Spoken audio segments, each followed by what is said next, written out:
Predstavte si pokojné talianske mestečko, kde sa každý pozná a kde je bezpečne aj po zotmení. Miesto, kde deti bezstarostne vyrastajú a snívajú o snoch a dosahujú svoje ciele. Avšak jedného dňa zmizne 13-ročné dievča, Yara Gambirasio, po ceste z tréningu. Zmiznutie, ktoré otriaslo celou komunitou a ktoré sa veľmi rýchlo premenilo na národnú nočnú moru. Dnes sa ideme pozrieť na príbeh Yary Gambirasio. Yara sa narodila 21. mája 1997 v Brembate di Sopra, v malom mestečku v provincii Bergamo, ktoré sa nachádza na severe Talianska. Bola to pokojná oblasť, kde sa ľudia navzájom poznali. Vyrastala ako najstaršie dieťa v rodine. Jej rodičia Fulvio a Maura boli rešpektovaní členovia tejto komunity, myslím toho mesta. Fulvio pracoval ako vedúci vo veľkej stavebnej firme, zatiaľ čo Maura sa zase starala o rodinu, čiže o Yaru a jej dvoch súrodencov. Mala dvoch bratov, jeden sa volal Nathaniel a druhý Joel. Yara bola plná života a ambícií a jej najväčšou vášňou bol šport, gymnastika, ktorej sa venovala už od detstva. Trénovala v miestnom športovom centre, kde zaujala aj veľa trénerov s jej schopnosťami, ktoré dokáže. Gymnastika ale nebolo jediné, čomu sa venovala sa aj tancu a hudbe. 1. novembra 2010 bol obyčajný piatok. Ráno odišla do školy ako každý deň, na tomto dni nebolo nič nezvyčajné, pokiaľ sa nerozhodla ísť do športového centra. Aby odovzdala stereo trénerovi, ktorý si ho požičal,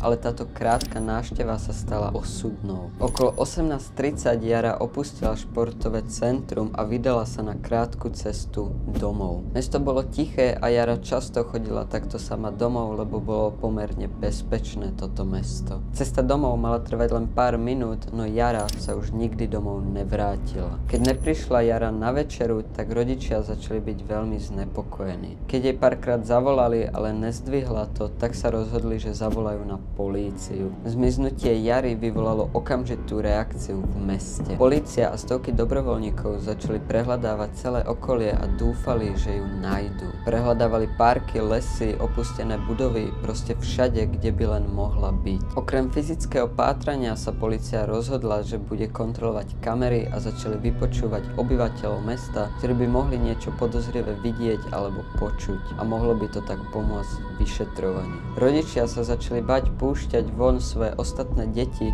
a takisto aj mesto, ktoré bolo doteraz spokojné a bezpečné, tak teraz bolo v neistote, že čo sa deje. Miestna aj národná tlač sa o tento prípad začala zaujímať. Zmiznutie Yary sa dotklo celého Talianska a stalo sa to národnou kauzou. Polícia pracovala s niekoľkými možnými teóriami, vrátane únosu alebo útoku zo strany niekoho známeho. Avšak po prvých dňoch zmiznutia neexistovali žiadne dôkazy, ktoré by ukazovali, čo by sa aspoň mohlo stať. V nasledujúcich týždňoch sa proste polícia len snažila nájsť niečo, čo by ju priviedlo, čo by sa mohlo stať Yare, alebo kde by sa aspoň mohla nachádzať, lebo nemali dovtedy nič, čo by ju nejako spájalo a od čoho by sa nejako mohli odpichnúť. Jeden z prvých kľúčových dôkazov bolo, že jedna z bezpečnostných kamier zachytila Yaru. Ale na tomto jedinom dôkaze bolo len to, ako Yara odchádza z toho športového centra a bol dosť nejasný a nebolo tam nič,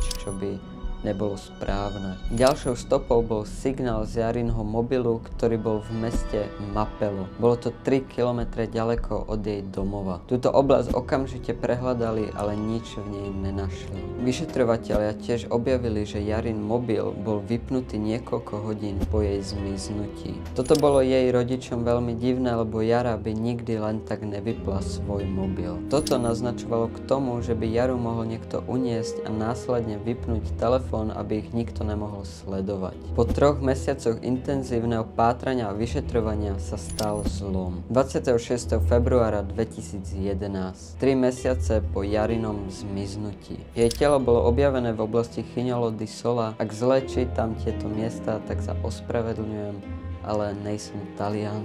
Táto oblasť bola ďaleko asi 10 kilometrov od jej domova. Tento nález bol šokujúci pre všetkých zúčastnených. Telo bolo objavené robotníkom, ktorý si niečo všimol na poli a išiel to prezrieť a prišiel na to, že to bolo Jariné telo. Telo bolo v pokročilom štádiu rozkladu, čo komplikovalo identifikáciu tela. Napriek tomu, že telo bolo vo veľmi zlom stave, tak vyšetrovatelia získali DNA z oblečenia, ktoré neskôr pomohlo pri identifikácii páchateľa. Forenzná analýza odhalila, že Jara utrpela brutálne zranenia, mala početné rezy a modriny na tele, ktoré naznačovali, že bola napadnutá s veľkou silou. Niektoré zranenia boli spôsobené ostrým predmetom, čiže pravdepodobne nožíkom. Okrem toho sa na jej tele našli aj znaky boja, čo naznačovalo, že sa pokúsila brániť svojmu útočníkovi. Nález DNA na Jarinom oblečení bol kľúčovým momentom vo vyšetrovaní. Tento proces bol veľmi náročný, pretože vyžadoval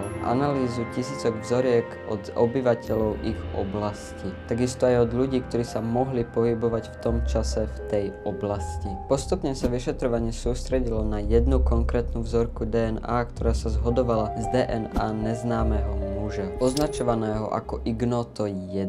Táto vzorka bola kľúčová, pretože naznačovala, že muž, ktorého DNA bola prítomná na Jarinom oblečení, bol jej útočníkom. Identifikácia tohto muža sa však ukázala veľmi náročnou. Vyšetrovatelia začali pátrať po rodinných a genetických väzbách, ktoré by mohli viesť k identifikácii Ignota 1. Tento názov Ignoto 1 neviem prečo mu dali, ale tak pomenovali tú vzorku ešte kým vedeli, kto to je. Analýzou rodinných vzoriek a databáz sa im podarilo zúžiť kruh, v ktorom vlastne hľadali. A podarilo sa im to zúžiť na jednu rodinu. Na rodinu Guarinovcov, ktorí bývali v blízkosti Jarinho domova. Zlom nastal, keď sa vyšetrovatelia zamerali na Giuseppeho Guerina Bossettiho, ktorý bol stavebný robotník. Giuseppe bol nakoniec identifikovaný ako Ignoto 1 kvôli zhode z DNA, ktoré bolo na Jarinom oblečení a jej tele. Giuseppe bol zatknutý v júni 2014 a obvinený z vraždy Jary. Giuseppe počas vyšetrovania a súdneho procesu stále tvrdil, že je nevinný. Jeho obhajoba argumentovala, že DNA dôkazy boli nesprávne interpretované alebo dokonca zmanipulované. Okrem toho jeho obhajca tvrdil, že neexistujú žiadne iné dôkazy, ktoré by ukazovali, že ju zabil. Napriek tomu bol DNA dôkaz tak silný, že bol Giuseppe v roku 2016 uznaný za vinného z VRAŽDI Jari Gambirasio. Bol odsúdený na doživotný trest bez podmienečného prepustenia. A týmto sa uzavrel jeden z najdlhších a najnáročnejších súdnych procesov v talianskej histórii. Takže ak sa vám video páčilo, zanechajte like a odber, napíšte mi do komentárov, čo si o tomto prípade myslíte a vidíme sa pri nejakom videu, ktoré už na YouTube kanále mám. Takže ja sa s vami lúčim a čau!